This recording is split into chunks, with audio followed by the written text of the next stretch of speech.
भारतीय prime minister Narendra Modi इस वक्त कह लें कि दिल्ली के अंदर एक सेमिकॉन इंडिया की जो कॉन्फ्रेंस है उसको अटेंड करते हुए दिखाई दी और इन फ्यूचर इंडिया एक बहुत बड़ा जो semi conductor made in India का कह लें कि प्रचार करता हुआ दिखाई दे रहा है और बहुत जल्द कह लें कि जो दुनिया के बड़े बड़े देश हैं वो made in India semi conductor India इस्तेमाल करने वाले हैं। और स्पेशली अगर नरेंद्र मोदी की बात की जाए तो उन्होंने कहा ये सिर्फ इस वजह से हुआ है क्योंकि जो दुनिया है वो भारत पर ट्रस्ट करती है और स्पेशली अगर देखा जाए तो भारत पर बिलीव करती है। और ये बात उनकी कहना गलत भी बिल्कुल नहीं है कि जिस तरह से वो अपने आप को एलेबोरेट करते हैं, जिस तरह से कह लें कि वो दुनिया के अंदर अपना एक नाम अपना एक काम बनाकर चलते हैं, तो बिल्कुल सही कह लें कि इस कॉन्फ्रेंस के अंदर बातें होते हुए दिखाई दी है। रिसेंट नमस्कार दोस्तों, क्या हाल है। होप करता हूँ कि आप ठीक होंगे और स्वागत करता हूँ आपका हिंदुस्तान डॉट में। दोस्तों, आप तो जानते ही होंगे इंडिया आईटी सेक्टर में दुनिया में नंबर 1 पे है। इंडिया का सिर्फ आईटी सेक्टर का एक्सपोर्ट $200 बिलियन क्रॉस कर गया है। लेकिन दोस्तों, इंडिया सेमीकंडक्टर में बहुत ही पीछे था। लेकिन अब इंडिया ने सेमीकंडक्टर में भी एक बहुत बड़ा टारगेट हासिल कर लिया है। जी हाँ दोस्तों, इंडिया ने पहली सेमीकंडक्टर चिप भी बना ली है। तो ये देख के पाकिस्तानी भी बहुत परेशान है और कहते हैं कि इंडिया पहले सिर्फ आईटी सेक्टर में एक्सपर्ट था और अब सेमीकंडक्टर में भी दुनिया में किंग बन जाएगा।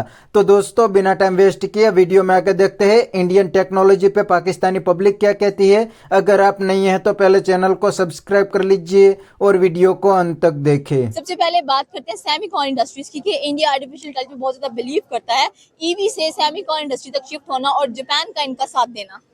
देखिए, पहली बात ये है कि आर्टिफिशियल इंटेलिजेंस जो है वो अब पूरी दुनिया के लिए आप ये एक टेबल ऑफ द टॉक बन चुका है। हर तरफ जो है आर्टिफिशियल इंटेलिजेंस की बात हो रही है। आर्टिफिशियल इंटेलिजेंस को लेके अगर आप देखें तो उसमें आपके पास सबसे पहला इस पे जो बोल्ड स्टेप लिया था वो तो अमेरिका ने लिया था। उसके बाद फिर आहिस्ता आहिस्ता ये टेक्नोलॉजी जो है ये फैलना शुरू हो गई दूसरे ममालिक में भी। जापान की हम लोग बात करते हैं तो सेकंड वर्ल्ड वार में जब हिरोशिमा पे एटॉमिक बॉम्ब गिराए गए थे तो उससे पहले टक्कर का जो कंट्री था वो अमेरिका की वो जापान था आपके पास।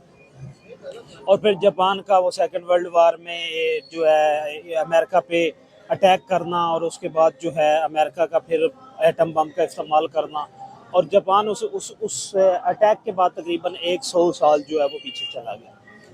पूरी दुनिया में सिलिकॉन वैली बड़ी मशहूर है सेमीकंडक्टर के हवाले से। वहाँ पे दुनिया के बेहतरीन ब्रेन जो हैं पूरी दुनिया के किसी भी कंट्री के बेहतरीन ब्रेन अगर देखे जाए तो कहीं से भी अमेरिका को मिलते हैं तो अमेरिका उठा के उसे सिलिकॉन वैली में लेके जाता है।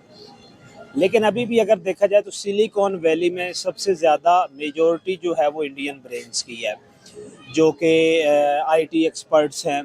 ओवरऑल अगर आईटी इंडस्ट्री देखी जाए अमेरिका की तो उसमें भी सबसे ज़्यादा जो कंट्रीब्यूशन है वो इंडिया की है। गूगल को देख लें, एक्स को देख लें, यूट्यूब को देख लें, फेसबुक को देख लें, इन सारी में मेजर कंट्रीब्यूशन गूगल पे पूरे का पूरा होल्ड है वो सुंदर पिचाई का है। एक्स पे होल्ड है, फेसबुक पे उनका होल्ड है, व्हाट्सएप जो है उस पे जो है वो मेजर आप ये पोस्ट जो है वहाँ पे इंडिया काम कर रहा है। तो ये सारी चीज़ें थी। तो इंडिया कहीं से भी किसी को भी सेमीकंडक्टर जो हैं वो चाहिए होते थे तो उसे सिलिकॉन वैली का रुख करना पड़ता था।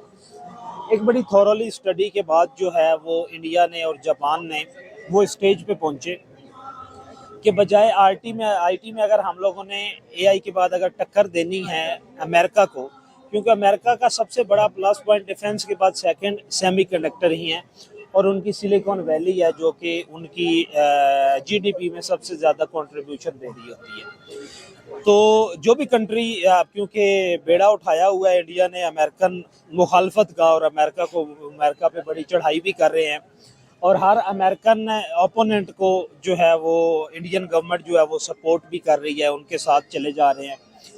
जिस तरह जापान है, रशिया है, चाइना है, उनके साथ वो रिलेशन बढ़ाते जा रहे हैं। तो इन्होंने फिर मिल के, क्योंकि जापान के पास भी टेक्नोलॉजी अभी तक तो एक जितना भी चाइना आगे चला जाए, जितना भी अमेरिका आगे चला जाए, लेकिन जो गारंटेड आपके पास चीज़ें हैं जापान की वो कहीं पे भी आपको पूरी दुनिया में वो नहीं मिलती। उनका एक करिज्मेटिक पर्सनैलिटी है या उनकी चीज़ों की जो प्रोडक्शन या उनका जो स्टैंडर्ड है वो पूरी दुनिया में कहीं नहीं है। इस चीज़ को जापान ने कैश करना, जापान तो ऑलरेडी कैश कर रहा था, लेकिन फिर देखा क्योंकि नरेंद्र मोदी ने के और जापान ने भी देखा कि इंडिया के साथ, इंडिया बहुत बड़ी मार्केट है, अमेरिका का इंडिया के साथ ताल्लुकात जो हैं वो बिगड़े हुए हैं, तो मैं इसका फ़ायदा उठाता हूँ। फिर उन्होंने इनवाइट किया और आपको पता है कि इससे नरेंद्र मोदी जो हैं उन्होंने उनका विज़िट भी किया है। सेमी कंडक्टर कॉन सिटी इनका एक छोटा सा है, उसको विज़िट किया और वहाँ से पूरी सेमी कंडक्टर की जो टेक्नोलॉजी थी उस पर ब्रीफिंग ली गई है। उस ब्रीफिंग के बाद फिर दोबारा इंडिया में ये डिस्कस किया गया, आईटी एक्सपर्ट को बिठाया गया है कि अब इस पे क्या किया जाए। हम लोग अमेरिका से अपने आप को शिफ्ट करें जापान की तरफ या चाइना की तरफ या नहीं, तो फिर उनकी जो कैबिनेट थी और उसके बाद जो उनकी आप ये आईटी की उनकी एक कमेटी होती है, फेडरल गवर्नमेंट की इंफॉर्मेशन टेक्नोलॉजी की कमेटी होती है, उन्होंने ये डिसाइड किया कि हम जापान की तरफ मूव करते हैं ताकि हम अमेरिका को उस दायरे में लेके आए जिस दायरे में वो पहले था। दूसरी बात आपने की है कि नरेंद्र मोदी का विजिट जो है एससीओ का, एससीओ जारी बात है शंघाई कोऑपरेशन ऑर्गेनाइजेशन की जितने इस कॉन्फ्रेंस में जितने भी head of the state, executive या administrative head of the states होते हैं वो सारे विजिट करते हैं। पाकिस्तान है, इंडिया है, रशिया है, चाइना है, ये सारे जाते हैं वहाँ पे। पाकिस्तान और इंडिया की फॉरेन पॉलिसी का मेन पॉइंट यही होता है कि पाकिस्तान कहीं से ज़्यादा रिस्पेक्ट ले रहा है तो इंडिया जो है उसको आप ये कह लें कि कंपेयर कर रहा होता है अपनी गवर्नमेंट के साथ। इंडिया को कहीं पे ज़्यादा पॉपुलैरिटी मिल रही है या इंडिया को ज़्यादा फोकस मिल रहा है, अटेंशन मिल रही है, तो पाकिस्तान जो है वो उस पर सोच विचार करने पे मजबूर होता है। तो इस तरह का एससीओ जो है, एससीओ में पाकिस्तान और इंडिया का कोऑपरेशन या इनका कंपैरिजन किया जाए तो ये दोनों आप नॉर्मल साइड पे ही होते हैं। पिछले 3-4 महीनों से जो कुर्बतें हैं चाइना की और इंडिया की वो बढ़ रही हैं। पहले एक ट्रस्ट डेफिसिट था, ये एक रिक नामी ऑर्गेनाइजेशन को भी वो ऑर्गेनाइज कर रहे थे, तो ये एक ट्रस्ट डेफिसिट था इंडिया और चाइना के दरमियान, लेकिन अभी किसी हद तक वो लग रहा है कि उसको ओवरकम करता जा रहा है इंडिया। सेकंड ये है कि चाइना और इंडिया के अगर रिलेशन बिल्ड होते हैं तो इसका इम्पैक्ट पाकिस्तान पे क्या आएगा। पाकिस्तान का बाय बर्थ चाइना जो है स्ट्रेटेजिक पार्टनर है। नहीं। तो दोस्तों ये थे पाकिस्तानी पब्लिक के रिएक्शन और आपने वीडियो में देखा ना, पाकिस्तानी पब्लिक भी इंडिया का लोहा टेक्नोलॉजी में तो मान गए है और कहते हैं कि इंडिया पहले सिर्फ आईटी सेक्टर में एक्सपर्ट था लेकिन अब सेमीकंडक्टर में भी इंडिया किंग बनेगा।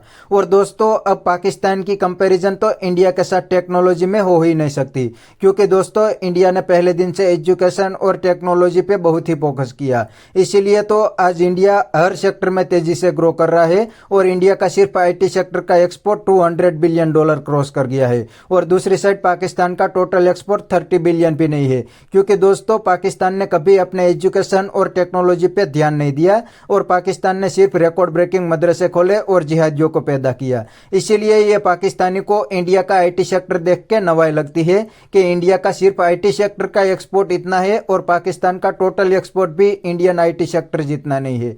तो बस दोस्तों आज के वीडियो में इतना ही। ये थे पाकिस्तानी पब्लिक के रिएक्शन। अगर आपको ये वीडियो पसंद आई है तो वीडियो को लाइक शेयर कर दीजिए और चैनल को सब्सक्राइब करना मत भूलिए। थैंक यू, मिलते हैं नेक्स्ट वीडियो में।